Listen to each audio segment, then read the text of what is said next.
Start करें मुझे? Yes प्रभु जी।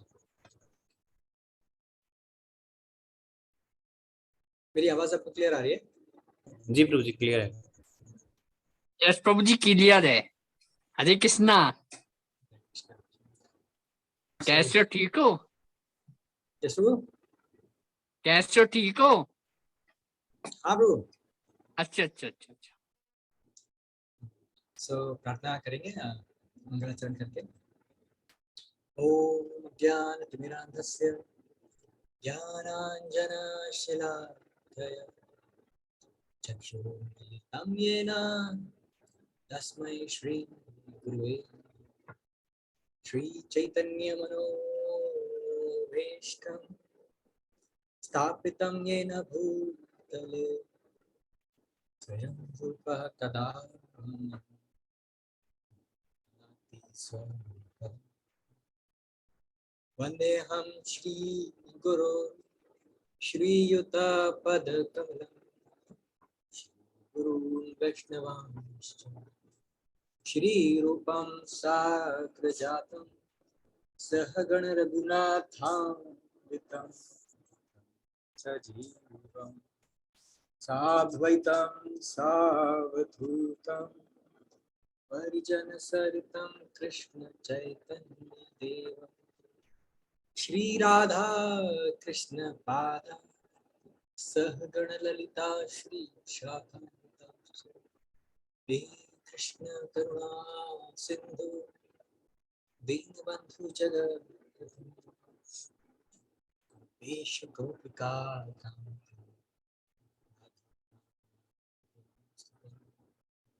तप्त कांचन गौरांगी राधे वृंदावनेश्वरी सुते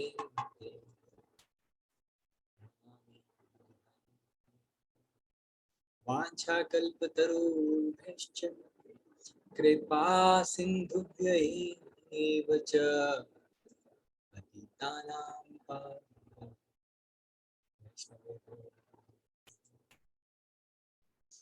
जय श्री कृष्ण चैतन्य प्रभु नित्यानंद श्री अद्वैता गदाधर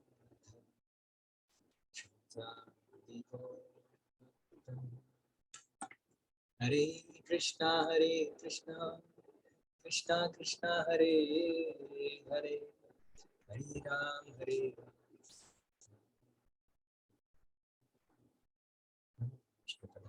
थोड़ी सी आवाज श्रीमते भक्तिवेदांत स्वामी मुझे आवाज बहुत कम हो रही कभी कभी। हो सकता है जो माइक है प्रभु जी दूर है थोड़ा। निर्विशेष शून्य। हरे कृष्ण। आवाज कम आ रही प्रभु? जी अभी ठीक है, कभी कभी कम हो जा रही है। हो सकता है प्रभु जी माइक थोड़ा दूर है, जो माइक को थोड़ा और पास करना पड़ेगा। अच्छा, प्रयास करता हूँ थोड़ा जोर से बोलने का। ठीक है, थैंक यू प्रभु। हरे कृष्णा। सो अगर आवाज थोड़ी डाउन होती है तो आप मुझे बता सकते हैं, तो मैं उसको मेंटेन कर लूंगा। सो आज का टॉपिक थोड़ा इंटरेस्टिंग टॉपिक है। सो आज का टॉपिक है क्या? कौन बताएंगे आज का टॉपिक?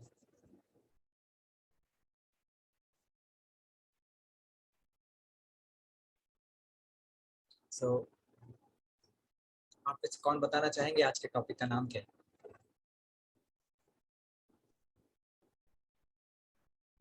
अरे आप में से किसी को टॉपिक ही नहीं पता?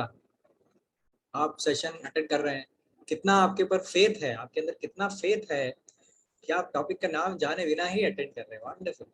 Okay, Madhav has raised hand. Madhav बताना चाहेंगे आज का टॉपिक क्या है? Yes Madhav, please go ahead. Prabhu ji about role.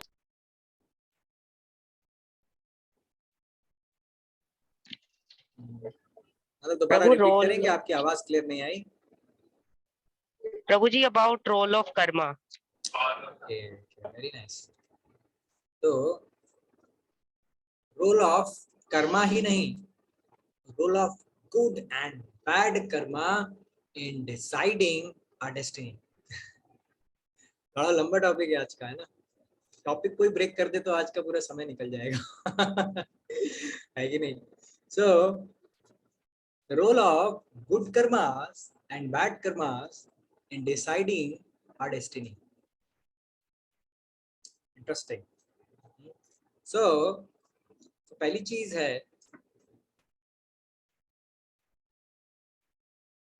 कि हमारी डेस्टिनी हमारे कर्मास डिसाइड करते हैं। ऐसे टॉपिक को सोच के देख के लग रहा है, राइट? सो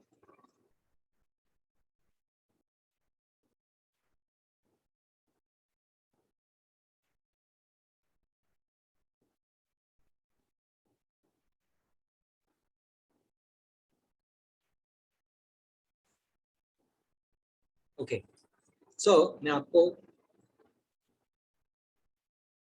एक स्लाइड दिखाता हूँ। वो स्लाइड देखकर आप सब लोगों को अपनी अपनी ओपिनियन बतानी है, ठीक है? ऐसे होता है ना, फोटो देखकर बताइए आपको क्या समझ में आया। तो वैसे ही मैं आपको एक स्क्रीन शेयर कर रहा हूँ, ध्यान से देखेंगे और आप उसका सभी को अपने थॉट शेयर करने हैं। हाँ, प्रभु जी रिक्वेस्ट कर रहे हैं कि जहाँ जो पॉसिबल हो सके आप प्लीज अपने कैमरास को ऑन कर लीजिए, सो दैट हमें ऐसा ना लगे कि हम अपने लैपटॉप से बात कर रहे हैं। हमें लैपटॉप से बात करना बिल्कुल पसंद नहीं है मैं बात करने के लिए मनुष्यों की आवश्यकता है, भक्तों की आवश्यकता है। So it's humble request, please try to turn on your cameras.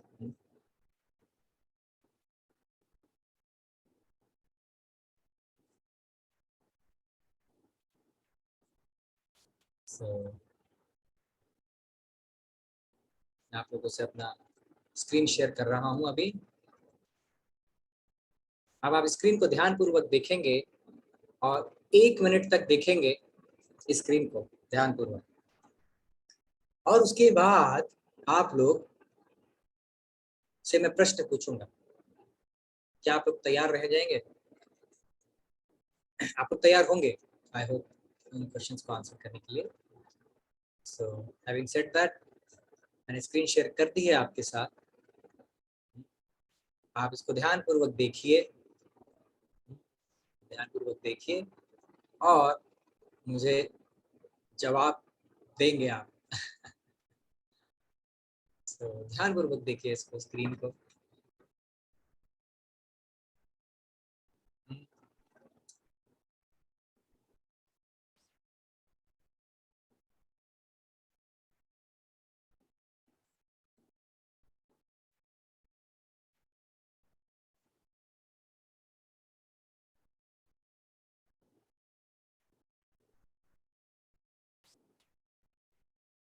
I hope आपने स्क्रीन को देख लिया है।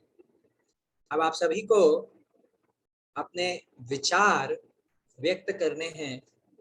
स्क्रीन को देखकर आप लोगों को बताना है कि आप क्या समझे।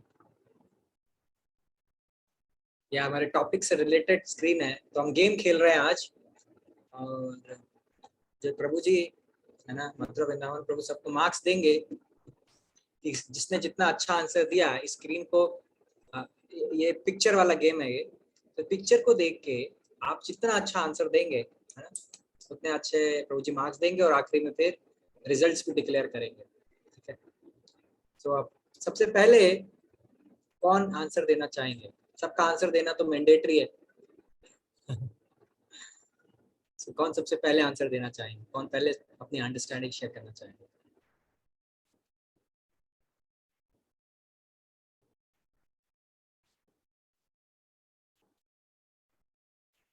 सबसे पहले कौन बताएंगे?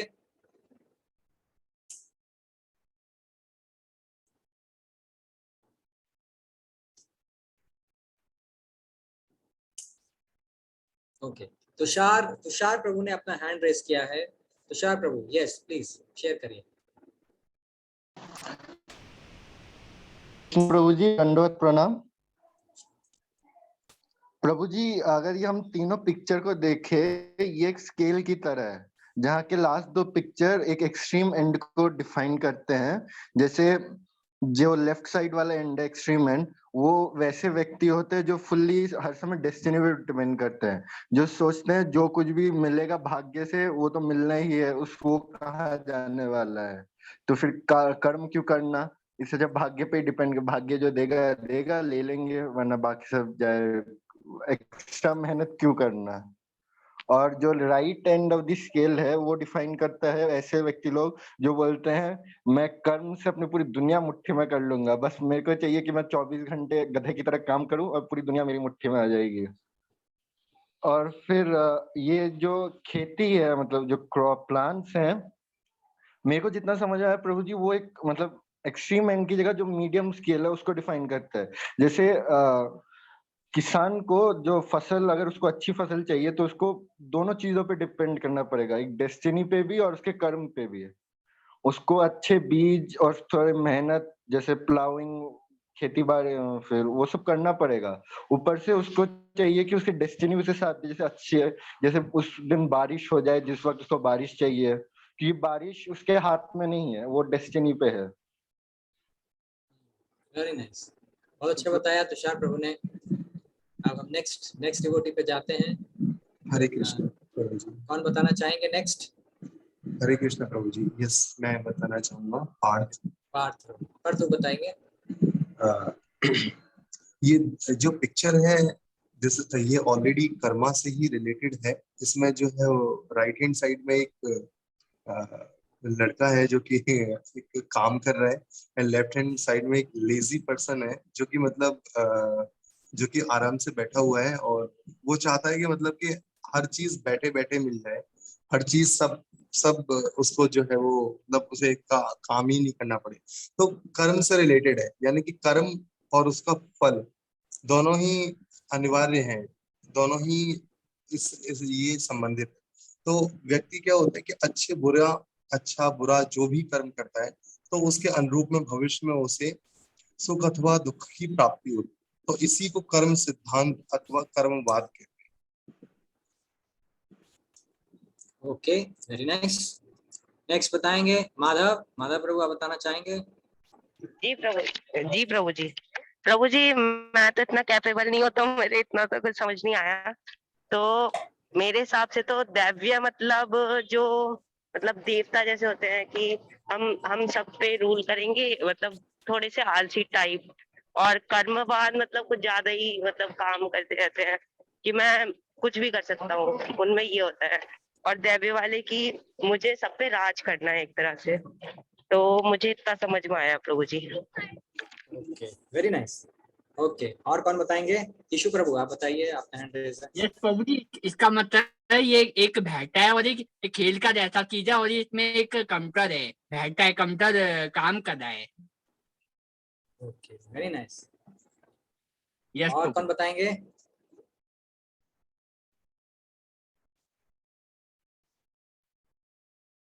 सबको बताना है। और कौन बताएगा? नेक्स्ट कौन बताएंगे?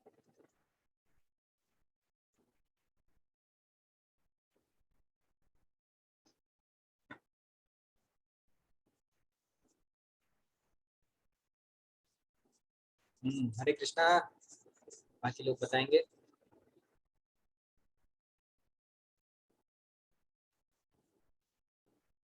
सूर्यांश प्रभु, आप सुन पा रहे हैं हमें? हरे कृष्णा प्रभु जी। यस प्रभु। आर्या, हरे कृष्णा, जोर से बोलेंगे। हरे कृष्णा। यस सूर्यांश प्रभु। Am I audible? मेरी आवाज आ रही? हाँ, थोड़ी आ रही है, बता सकते हैं। ओके, तो प्रभु जी मुझे जो हेडिंग है वो तो ज़्यादा समझ में नहीं आई, बट पिक्चर्स को देख के मैं थोड़ा बोल सकता हूँ कि that there are mostly two type of people in this world. पहले तो जो होते हैं वो सोचते हैं कि डेस्टिनी सब कुछ है, and they rely on destiny mostly, और उसके चलते वो ज़्यादातर आलसी बर्ताव करने लग जाते हैं कि destiny will be our doer. And the second picture I can see is that the next type of people, which says that हम ही सब कुछ करेंगे एंड डेस्टिनी इज नथिंग, और हम मतलब जो चाहें वो कर सकते हैं with our hard work. So that is what I think about this picture. Hare Krishna Prabhu ji. Very nice, बहुत अच्छा बताया आपने. नेक्स्ट कौन बताएंगे?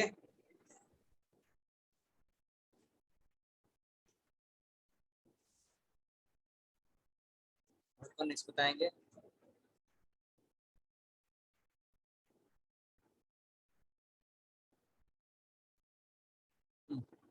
बस इतने ही पार्टिसिपेंट्स हैं हमारे. ओके, फिर तो हमको एक गेम खोलना पड़ेगा. सभी अपने वीडियोस ऑन करेंगे तो उनके लिए गेम है ये.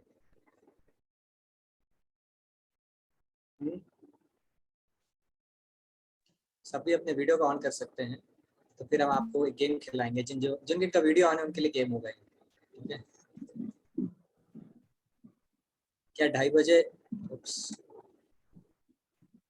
2:30 बजे सबको प्रसाद पाने के बाद नींद आती है. आप लोग की क्लास के लिए मैंने आज प्रसाद ही नहीं पाया. बताइए, आप लोग से मिलने की इतनी इच्छा थी मेरी. और आप लोग हैं कि वीडियो भी ऑन नहीं कर रहे हैं. आप कुछ वीडियो ऑन हो गए. Very nice, thank you so much.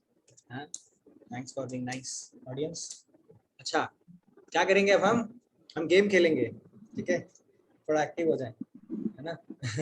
कैसे गेम खेलेंगे? पिछली बार एक गेम खेला था, आप लोग को याद है? यस प्रभु जी. हाँ, पिछला वाला गेम अगर याद है तो हम वैसा ही गेम दोबारा खेलेंगे. ठीक है, लेकिन इस बार थोड़ा रूल्स बदल जाएंगे. ठीक है, आपको क्या करना है? अपने हैंड्स को मैं इंस्ट्रक्शन दूंगा. अगर मैं कहूंगा, है ना, हैंड्स अप, तो आपको अपने हैंड्स को डाउन करना है. और मैं अगर डाउन कहूंगा तो आपको क्या करना है? हैंड्स को अप करना है. ठीक है, रेडी हैं आप सब? हमारे साथ केवल 3 ही पार्टिसिपेंट्स हैं, मथुरा वृंदावन प्रभु को मिलाकर. तो अनफॉर्चुनेटली रेडी हम. आप रेडी हैं? जय हो. यस प्रभु जी. चलो, वेरी नाइस. ठीक है, तो हम देखते हैं आप कितने एक्टिव हैं. रेडी? सो 1 2 3, अब मैं बोलना शुरू करूंगा. ठीक है, हैंड्स अप. नहीं, हैंड्स जब अप बोलूंगा तो डाउन करना है, डाउन बोलूंगा तो अप करना है. ठीक है, okay okay. Up. Okay, hands down. Very nice. अरे माधव प्रभु, आपके तो हैंड ही नहीं दिख रहा हमको. ईशु प्रभु, आपका भी हैंड्स नहीं दिख रहा है. ओके, ठीक है. Up down, up down, up down, up up up up up. अरे अप मतलब डाउन है. ठीक है, down, up, down, up, up, down, down. Thank you. चलो, thanks for being active audience. Okay, so आपने बहुत अच्छे आंसर्स दिए हैं. So now the point here is, हमारी फिलॉसफी बहुत समझना जरूरी है और सही रूप से समझना जरूरी है. सही रूप से समझना क्या होता है हमारी फिलॉसफी को, ये हम देख लेते हैं. तो 2 एक्सट्रीम्स हैं, है ना, 2 एक्सट्रीम्स हैं हमारे. सो जिस तुषार प्रभु ने भी बहुत अच्छा बताया था कि 2 एक्सट्रीम्स हैं हमारे.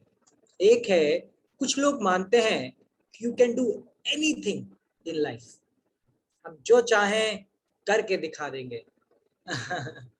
अब अगर हम जो चाहें वो अगर करके दिखा देंगे तो उससे क्या होता है? उससे ये होता है कि हम कुछ भी करने का प्रयास करते हैं. लेकिन आप सोचिए, एक बंदर है और एक मछली है. बंदर अगर पेड़ पे कूदे तो बहुत अच्छे से एक पेड़ से दूसरे पेड़ पे कूद सकता है, लेकिन मछली पानी में बहुत अच्छे से तैर सकती है। लेकिन अगर मछली से कहे पेड़ पे चढ़ के बता दो तो क्या कर पाएगी वो? नहीं। सबका एक नेचर है, सबकी प्रकृति है और सब अपनी प्रकृति के अनुसार कार्य करते हैं, राइट। और सबकी स्ट्रेंथ्स होती हैं, वीकनेसेस होती हैं, सभी की अपनी अपॉर्चुनिटीज होती हैं और सभी के थ्रेट्स भी होते हैं, है ना। इसको हम स्वॉट एनालिसिस में करते हुए हैं। तो ऐसी परिस्थिति में हमें ये देखना बहुत आवश्यक है, बहुत बहुत आवश्यक है कि हम अपने नेचर के अनुसार कार्य करें। लेकिन कर्मवाद जो है हमें फोर्स करता है कर्म करने के लिए। कौन सा कर्म? It does not matter. कर्मवाद हमसे कहेगा कर्म करो, okay, you can do anything in life, कोई भी कर्म आप कैसे भी कर सकते हो, बस आपके अंदर इच्छा शक्ति होती है करने की। ओह माय गॉड, आपके अंदर इच्छा शक्ति है करने की तो आप कुछ भी कर सकते हैं। Oh my God, really? तो क्या मछली पेड़ पे चढ़ सकती है? क्या बंदर पानी में अंदर जाके रह सकता है? ऑब्वियसली नहीं रह सकता। तो कर्मवाद के अपने फायदे नुकसान है। अगर कोई आलसी व्यक्ति है उसको मोटिवेट करने के लिए कर्मवाद अच्छा है। उसको बताओ यू कैन डू एवरीथिंग, सब कुछ कर सकते हो, तो उठ के कुछ करेगा। आलसी आदमी उठा कुछ करेगा, चलो कुछ तो करेगा तो फायदा भी है। लेकिन कर्मवाद का नुकसान भी है कि हर व्यक्ति अपने कर्म अपने नेचर के हिसाब से कार्य करे, ये गारंटी नहीं। उसी प्रकार से दैववाद है। दैववाद एक फिलॉसफी कहती भाई किस्मत में तो लिखा ही हुआ है ना, जो मिलेगा जिस्मत में लिखा है वो तो हमें मिलेगा भैया। अगर हमारे किस्मत में सोने की थैली लिखी है, अंबानी के घर में जन्म होना लिखा है तो मिलेगा, और अगर नहीं लिखा है तो हम कुछ भी कर ले नहीं मिलेगा। तो इस तरह के जो लोग होते हैं थोड़े आलसी हो जाते हैं, बोलते हैं किस्मत में होगा तो मिल जाएगा, नहीं तो करने क्या, ज्यादा मेहनत करने की जरूरत नहीं है। तो बताइए कौन सा व्यक्ति सही है? कर्मवाद सही है फिलॉसफी या दैववाद फिलॉसफी सही है? कौन बताएंगे? प्रभु जी कोई सी नहीं। अरे कोई सी भी सही नहीं है। ओह माय गॉड, फिर क्या करें? तो जो हमारी वैदिक फिलॉसफी है, जो हमारी भगवत गीता की फिलॉसफी है, वो न कर्मवाद है न वो दैववाद है, वो इन दोनों के बीच में है। कैसे? तो कर्मवाद कहता है यू कैन डू इट, कर्म करो, करते जाओ, करते चले जाओ गधे की तरह, है ना?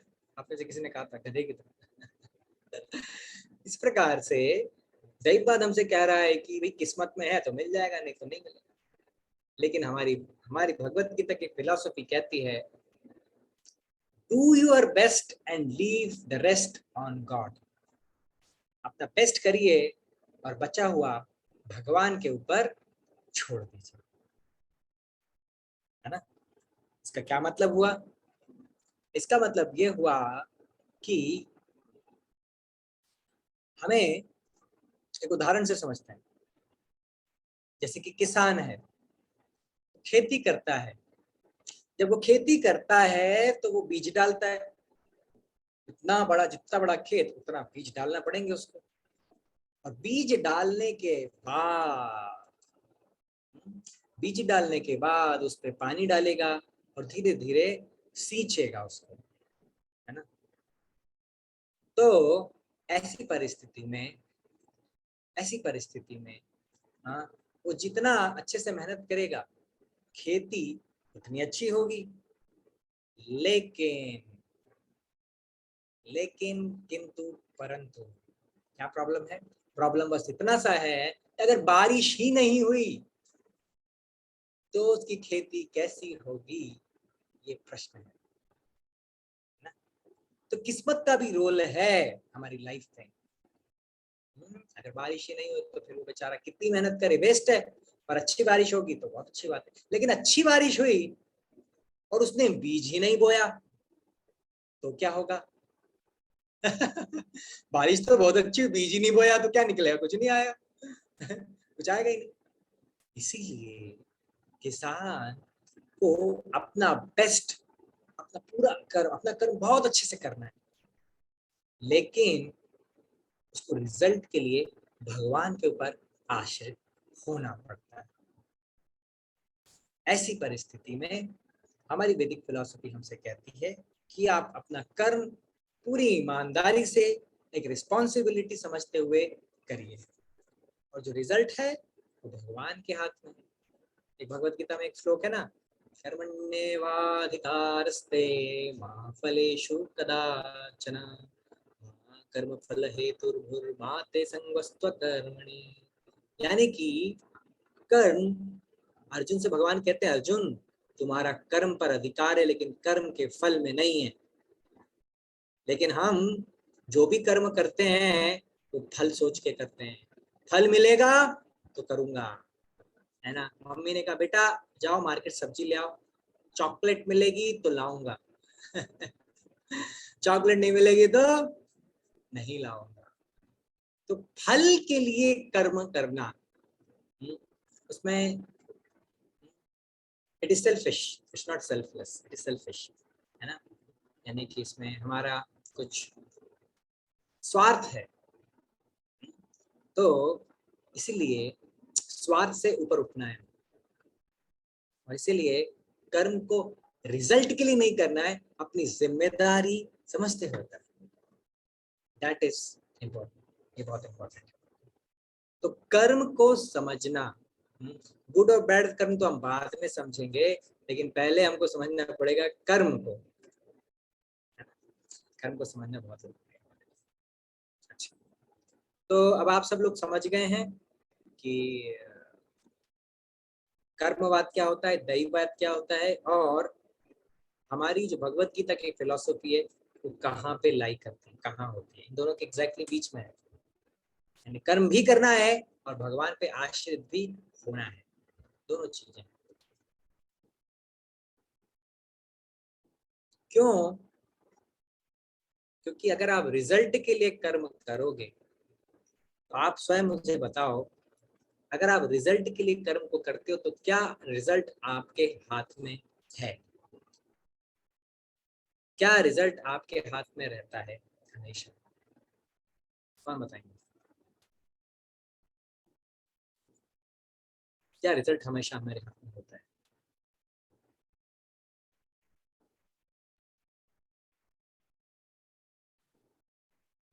इतना कठिन प्रश्न मैंने पूछ लिया है, अब आप लोग तो समझ ही नहीं पा रहे हैं।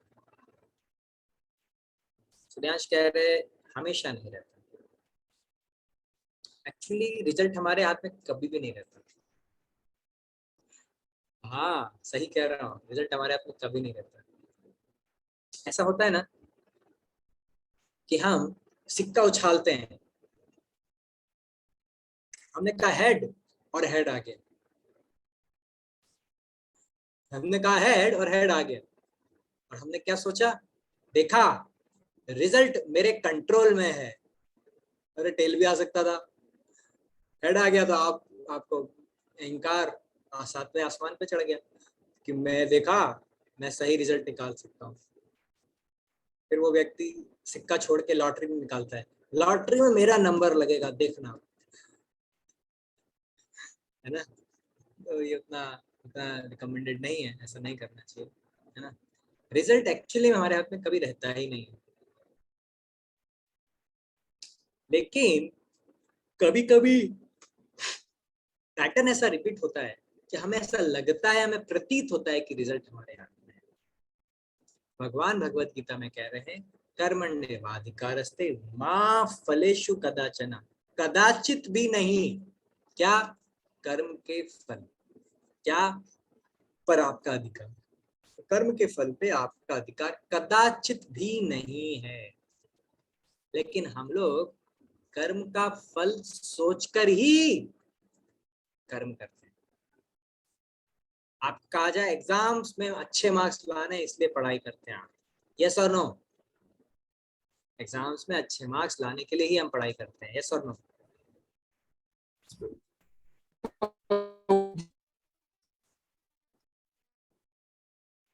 क्या कहा, मैंने सुनाई नहीं दिया आपकी आवाज देखो।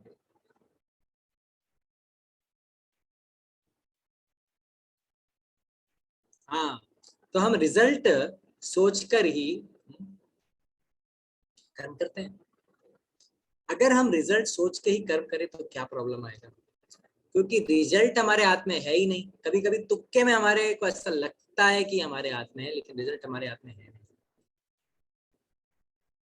तो ऐसी परिस्थिति में अगर रिजल्ट आ गया तो हमें ये नहीं सोचना चाहिए कि मैं लेकर आया। तो एग्जाम्पल, अगर आप जॉब करते हैं तो आप सोचेंगे कि मैं अच्छी मेहनत करूंगा तो मुझे प्रमोशन मिल जाएगा, राइट? और नहीं तो हम प्रमोशन के लिए कार्य कर रहे हैं। अब क्या होता है, कभी कभी 2 लोग हैं, प्रमोशन एक को ही देना है, कभी कभी आपका नंबर नहीं आएगा, तो आप क्या सोचोगे कि मैं तो प्रमोशन के लिए कार्य कर रहा था और प्रमोशन ही नहीं मिला। तो आप दुखी हो जाओगे, डिप्रेशन में चले जाओगे, एंजाइटी हो जाएगी आपको। फिर आप सोचोगे ये दुनिया, ये महफिल मेरे काम की नहीं। फिर आप बोलोगे ये जॉब ही तेरे काम का नहीं, मैं जॉब छोड़ रहा हूँ, आई क्विट। इस तरह से आप जॉब छोड़ने का भागने का प्रयास करोगे। वैसे ही अर्जुन के साथ हुआ। अर्जुन सोच रहा था रिजल्ट अगर मेरे हाथ में नहीं तो युद्ध भी मैं नहीं करूंगा, आई क्विट। ऐसा बोल के अर्जुन भागने लग गया, मैं नहीं करूंगा, मैं नहीं लड़ रहा, मैं आ रहा हूँ। बच्चे ऐसे करते ना कि मैं हारने लगते तो बोलते मैं जा रहा हूँ, मैं नहीं खेलूंगा। मैं खेलूंगा, मेरे को बैटिंग दोगे तो खेलूंगा। आप लोगों ने बचपन में ऐसा जरूर किया होगा, बैटिंग दोगे क्रिकेट, तभी क्रिकेट खेलूंगा तुम्हारे साथ। अरे सो कहने का तात्पर्य है कि हम रिजल्ट सोच के ही कार्य करते हैं, यही हम सबसे बड़ी गलती करते हैं। रिजल्ट सोच के कार्य नहीं करना। कर्म योग का ये पहला बेसिक सिद्धांत है, कर्म सोच के हमें नहीं करना चाहिए। कैसे करना चाहिए? अपनी जिम्मेदारी को समझते हुए कर्म करना चाहिए। अब सोचो, रिजल्ट अच्छा आने के लिए अगर आप पढ़ाई करोगे तो आपने क्या सीखा? कुछ नहीं सीखा, केवल रिजल्ट के लिए कार्य कर रहे थे तो क्या होगा? पढ़ाई करना ज्यादा इंपॉर्टेंट नहीं है, रिजल्ट लाना ज्यादा इंपॉर्टेंट है। तो फिर आप गलत कार्य भी कर सकते हो, आप चीटिंग भी कर सकते हो अच्छे मार्क्स लाने के लिए, आप टीचर से झूठ भी बोल सकते हो अच्छे मार्क्स लाने के लिए, आप बहुत कुछ ऐसी चीजें कर सकते हो जो अच्छी नहीं है। फिर उनका कार्मिक रिएक्शन अलग आपको झेलना पड़ेगा। समझ रहे इस बात को, है ना? तो कर्म का फल सोच के कभी भी कर्म नहीं करना। अगर आपको लगता है कि कर्म का फल आपके हाथ में है तो हम आपको भी चैलेंज करते हैं, आप अगला एग्जाम दीजिए और एग्जैक्टली हम सब्जेक्ट का नाम बताएंगे, उस सब्जेक्ट में हम 93 नंबर ला के दिखाओ 100 में। 1 नंबर ज्यादा नहीं आना चाहिए, 1 नंबर कम नहीं आना चाहिए, ठीक है? ऐसा कर सकते हो? आप में से कौन कौन कर सकता है बताइए?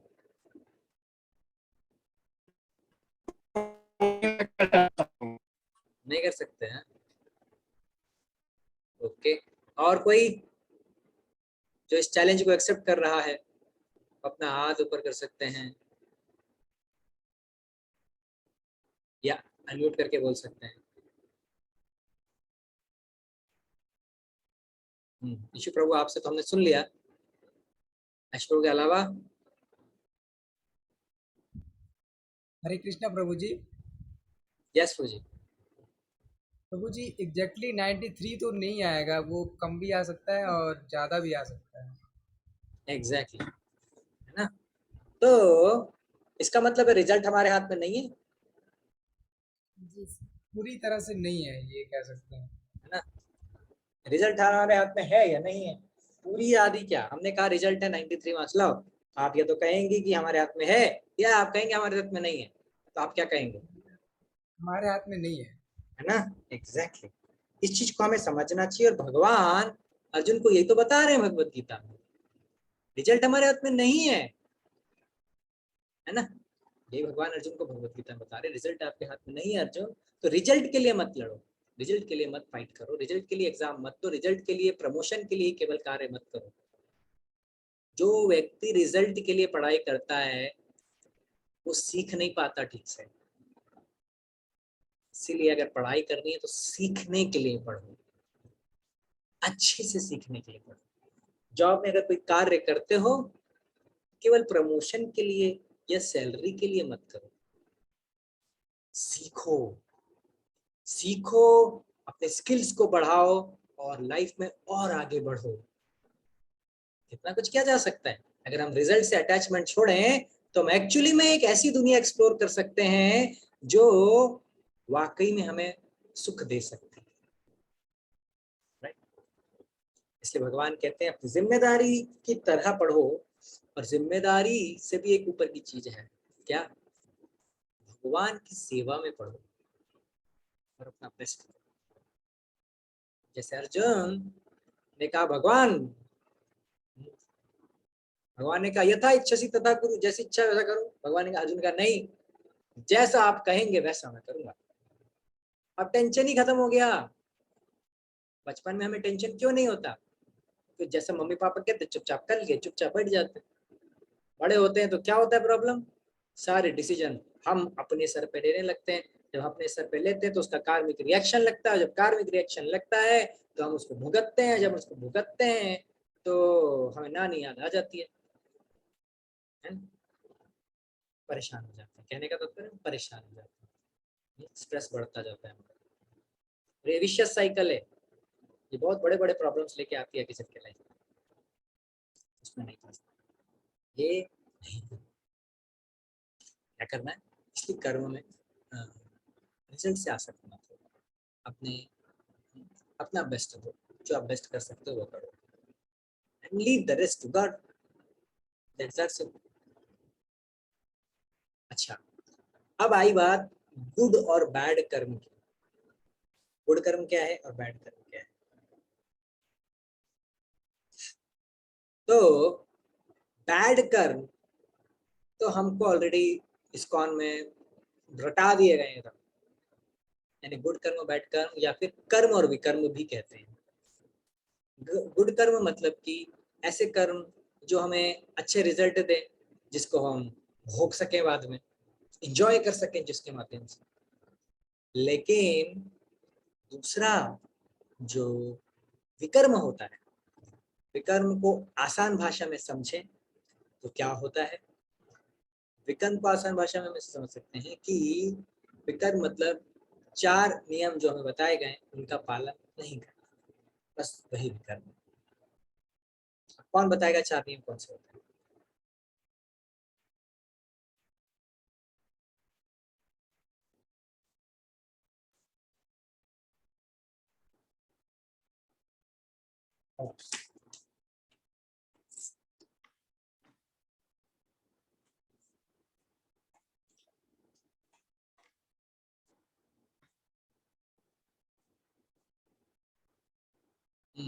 विकर्म क्या होते हैं?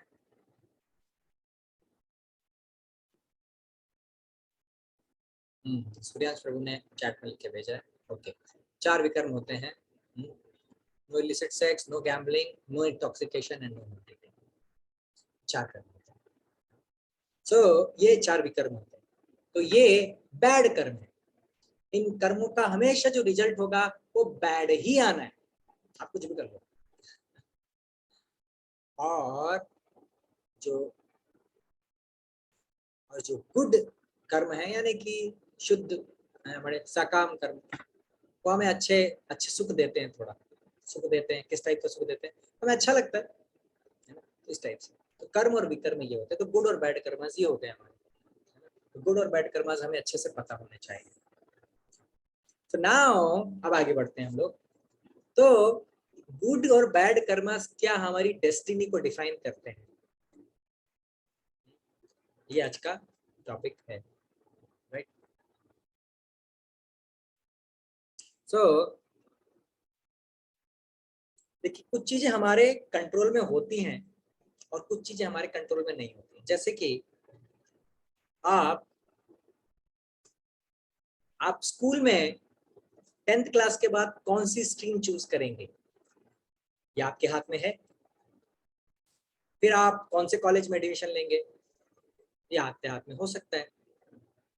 उसके बाद आप किस तरह के जॉब चुनना चाहते हैं, यह आपके हाथ में हो सकता है। आप कैसा घर बनाना चाहते हैं, यह आपके हाथ में हो सकता है। आप कैसे गाड़ी खरीदना चाहते हैं, ये भी आपके हाथ में हो सकता है। और कैसे हस्बैंड या कैसी वाइफ आप चूज करना चाहते हैं, ये भी आपके हाथ में हो सकता है। लेकिन अगर हम आपसे पूछें कि क्या आपका जैसा फेस कट है, आपका जैसा फेस कट है, क्या ये आपके हाथ में था?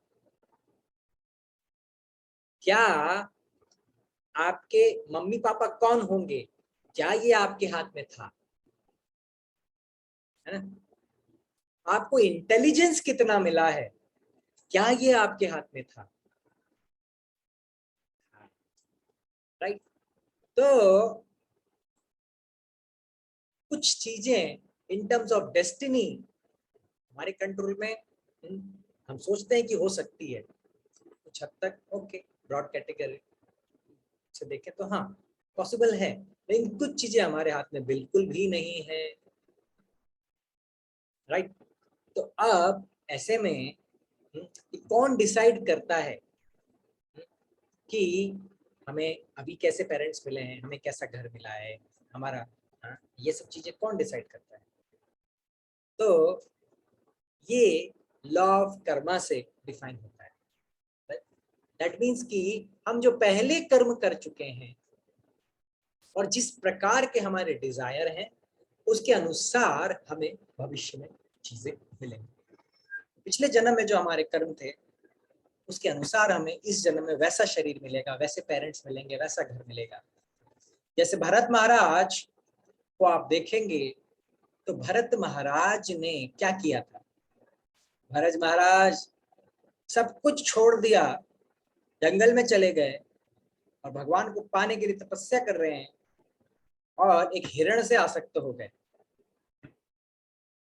एक हिरण से आसक्त हो गए और वो हिरण जो था, है ना, वो हिरण जो था, उसके चक्कर में उनको अगले जन्म में हिरण बनना पड़ा। आप में से कितने लोग अगले जन्म में हिरण बनना चाहते हैं? नहीं बनना चाहते? राइट। सो ये कर्म का सिद्धांत है। हमारे गुड कर्म और बैड कर्म दोनों के रिजल्ट होते हैं। गुड कर्म का रिजल्ट गुड होता है, बैड कर्म का रिजल्ट बैड होता है। लेकिन एक प्रश्न आपका आ सकता है कि प्रभु जी मैं तो अच्छे ही कर्म किए इस जीवन में, लेकिन फिर भी मेरे साथ बुरा क्यों हो रहा है? राइट। क्योंकि पिछले जन्म में हम कैसे कर्म किए हमको याद नहीं है ना। इसलिए ओके। सो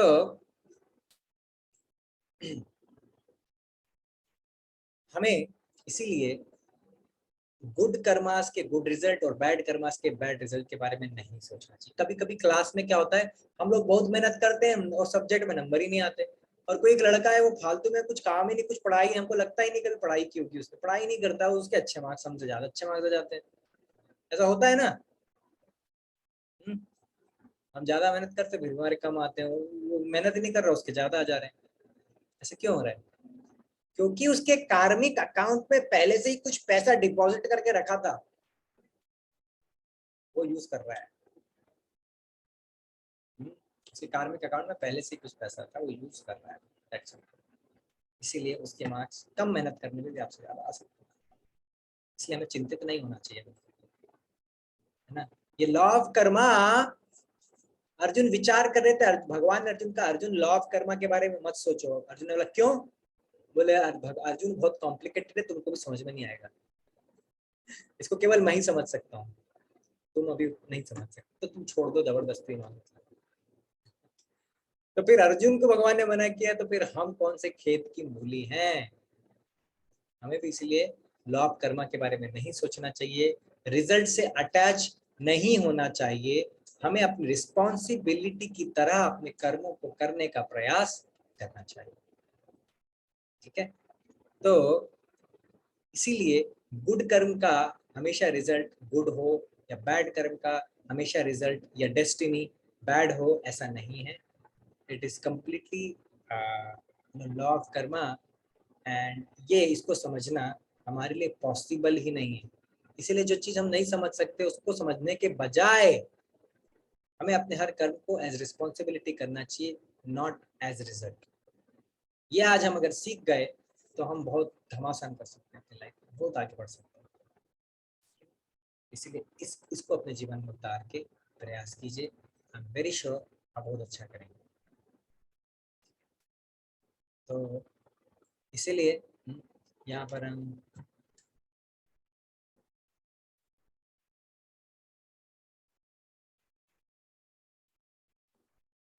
गुड और बैड कर्मा तो हमने डिस्कस कर लिए, लेकिन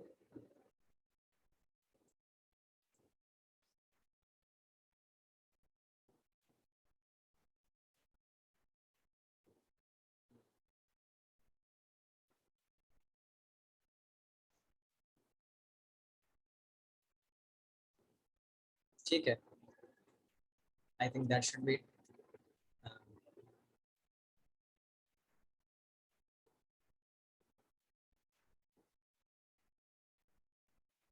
सो यहाँ पर आज के हम सेशन को विराम देते हैं, है ना।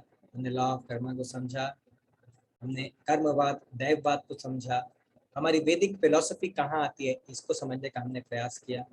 हमने एग्जाम्पल से देखा कि कर्म के रिजल्ट से अटैच होने के कारण हम बहुत सफर करते हैं, इसीलिए हमें कर्म के रिजल्ट से अटैच नहीं होना चाहिए।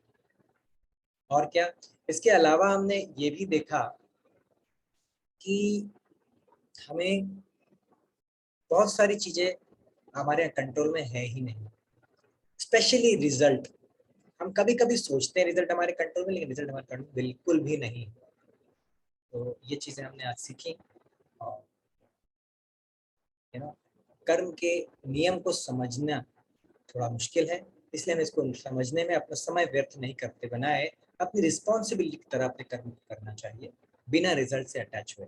अगर आप इतना करने में सक्सेसफुल हो गए तो आप अपनी लाइफ में बहुत आगे तक जाएंगे और बहुत सक्सेसफुल हो सकते हैं, रिजल्ट के मामले में नहीं, रिस्पॉन्सिबिलिटी। ठीक है, सो आई थिंक दैट्स इट। यही कंक्लूजन है आज के सेशन का। तो हम यहाँ पर अपने सेशन को रोकेंगे, और आप में से अगर किसी को कोई प्रश्न है तो उस प्रश्न को भी चाहे पूछ सकते हैं।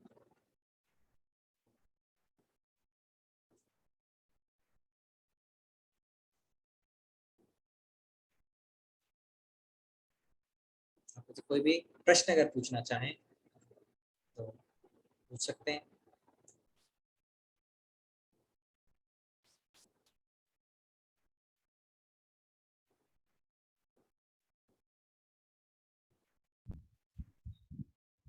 हरे कृष्णा प्रभु जी। प्रभु जी आवाज आ रही है? या चंद्रकेश प्रभु, यस प्रभु। ठीक है प्रभु जी। मेरा प्रश्न ये है कि हम अभी हमने सुना कि कर्म करते समय हमें रिजल्ट पे फोकस नहीं करना चाहिए, एज ए रिस्पॉन्सिबिलिटी हमें करना चाहिए। लेकिन जब भी हम कोई काम शुरू करते हैं तो at the back of mind ये रहता है कि we have decided some goals and something else. तो इस चीज़ को प्रैक्टिस मतलब कैसे करना है कि ये चीज़ ना आए, एज ए रिस्पॉन्सिबिलिटी हमें से देखे कि हमें बस एज ए रिस्पॉन्सिबिलिटी करना है और जो होगा वो भगवान के हाथ में है। गोल सेटिंग करना प्रॉब्लम नहीं है जब तक कि आप उससे अटैच ना हो। अगर किसी कार्य में रिजल्ट या गोल सेटिंग करने की आवश्यकता पड़े तो जरूर कीजिए, लेकिन उससे आसक्त मत होइए, अपना बेस्ट दीजिए। क्योंकि हमें पता ही नहीं है कि हमने जो गोल सेटिंग की वो प्रैक्टिकल है, पहुंच पाएंगे नहीं पहुंच पाएंगे, भी क्लियर नहीं है हमको। तो हम सोचे हैं कि भाई ये रिजल्ट चाहिए, है ना। कई बार हम मंदिर में कहते हैं कि इतनी बुक्स डिस्ट्रीब्यूट हुई थी पिछले साल तो उसको डबल करो। इसका मतलब नहीं डबल बुक्स हो जाएंगी, इसका ये अर्थ है कि हम डबल करने का प्रयास करेंगे। इसका अर्थ है कि हम अपना बेस्ट देंगे। ऐसा ना हो कि हम आलसी करके बैठे रह गए और सारा टाइम निकल गया। अपना बेस्ट देने के लिए हम इस प्रकार से प्रभुपाद ने हमें बोला है कि अपने रिजल्ट को डबल कीजिए। इसका मतलब नहीं कि रिजल्ट हमारे हाथ में, कई बार हो सकता है, कई बार नहीं भी हो सकता है। प्रयास ये है, फोकस ये है, इंटेंशन ये है यहाँ पर कि प्रभुपाद हमसे कहना चाहते थे give your best as responsibility, take this responsibility। Responsibility को अपनी पूरी क्षमता के अनुसार कीजिए, क्षमता में कमी मत कीजिए, right? So that is what I understand. Is it answering Prabhu आपका क्वेश्चन? यस प्रभु जी, समझ में आ गया। हरे कृष्ण। यस माधव प्रभु। प्रभु जी, जैसे हम कुछ भी काम करते हैं तो हमें मतलब एक कारण चाहिए होता है कि हम वो काम क्यों कर रहे हैं। तो वो एक तरह से ऐसे ही हो गया ना कि हम रिजल्ट को मतलब रिजल्ट को सोच रहे हैं। तो इस सिचुएशन में हमें क्या करना चाहिए? किसी कार्य को करने का कारण, जैसे प्रभु जी, जैसे हम पढ़ रहे हैं तो हमें अच्छे मार्क्स चाहिए, इसलिए हम पढ़ रहे हैं, या फिर और कुछ भी रीजंस हो सकते हैं प्रभु जी। यस, पढ़ने का और रीजन हो सकता है। मार्क्स के लिए पढ़ेंगे ना तो उतने ही पढ़ेंगे जितना अच्छे मार्क्स के लिए जरूरत है। लेकिन अगर आप सीखने के लिए पढ़ेंगे, समझने के लिए पढ़ेंगे, जीवन में उतारने के लिए पढ़ेंगे, तो फिर मार्क्स इतने इंपॉर्टेंट नहीं रहेंगे। Does that make sense? So this is responsibility। जब हम पढ़ाई करेंगे, रिस्पॉन्सिबली पढ़ाई करने का अर्थ ये है कि एग्जाम के लिए और मार्क्स के लिए उसको घोट के डट्टू तोते की तरह घोट के और उसके बाद एग्जाम में जाके उल्टी कर देना, ये नहीं है। इसका अर्थ है एग्जाम जो हम कॉन्सेप्ट्स पढ़ रहे हैं उन कॉन्सेप्ट्स को अच्छे से पढ़ें, उसको समझें, जीवन में उतारें और प्रैक्टिकल रियलाइजेशन निकालें। भगवत गीता के श्लोक याद कर लिए प्रभु जी हमने, अरे याद करने से क्या फायदा, अच्छी बात है याद किया, लेकिन उसको समझना है, उसको जीवन में उतारना है। That is actual real implementation. इसलिए हम रिजल्ट सोच के ही पढ़ते हैं, ये हमें बचपन से ना सिखा दिया जाता है, इसलिए हम वैसे बन गए हैं। लेकिन हमारा नेचर रिजल्ट के लिए कार्य करना है ही नहीं। हमारा नेचर है एज अ रिस्पॉन्सिबिलिटी भगवान की प्रसन्नता के लिए कार्य करना। भगवान प्रसन्न है, रिजल्ट 0 आया है, तब भी आप सक्सेसफुल हैं। भगवान प्रसन्न नहीं है, रिजल्ट 100% भी आया है तो फेलियर है। अभी मैं कर्मयोग से भक्ति योग की तरफ बढ़ लूंगा, ये कंसेप्ट यही है। इसीलिए रिजल्ट से भी इम्पोर्टेंट कुछ और चीजें हैं जीवन में जिनके बारे में सोचना चाहिए। क्योंकि टॉपिक योग कर्मयोग या भक्ति योग से नहीं जोड़ा था, लेकिन इसलिए मैंने ये डिस्कशन तो नहीं किया, परंतु आप पूछ रहे हैं इसलिए मैंने आपको बता दिया। रिजल्ट से भी इम्पोर्टेंट कुछ चीजें हैं। भगवान की प्रसन्नता के लिए कार्य करना शुरू कीजिए, देखिए कितना आनंद है। Marks is not relevant, marks relevant नहीं। जब तक आप पास हो रहे हो तब तक ठीक है मैडम, मिनिमम एक स्कोर है, उसका स्टैंडर्ड तो बना के रखना चाहिए, लेकिन टारगेट बनाकर इस तरह से करने के बजाय सिस्टमैटिकली और अपनी बेस्ट कैपेबिलिटी के अनुसार तो देखिए, आई एम श्योर आपको अच्छा लगेगा। थैंक यू प्रभु जी। और कौन और प्रश्न पूछना चाहेंगे या शेयर करना चाहेंगे?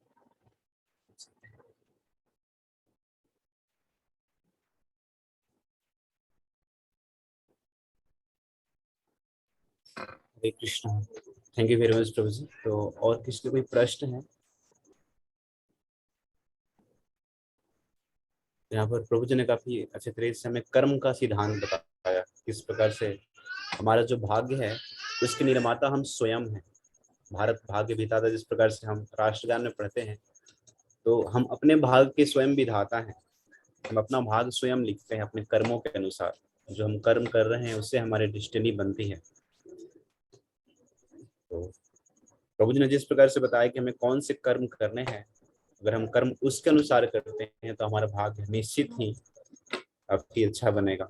हम प्रभु जी का धन्यवाद करेंगे एक बार महामंत्र बोलकर। हरे कृष्णा हरे कृष्णा कृष्णा कृष्णा हरे हरे हरे राम राम राम हरे हरे। आप सभी का बहुत बहुत धन्यवाद। यहाँ पर हरे कृष्णा सेशन यहाँ पर एंड कर रहे हैं। हरे कृष्ण, हरे राम, प्रभु की जय, श्रील प्रभुपाद की जय।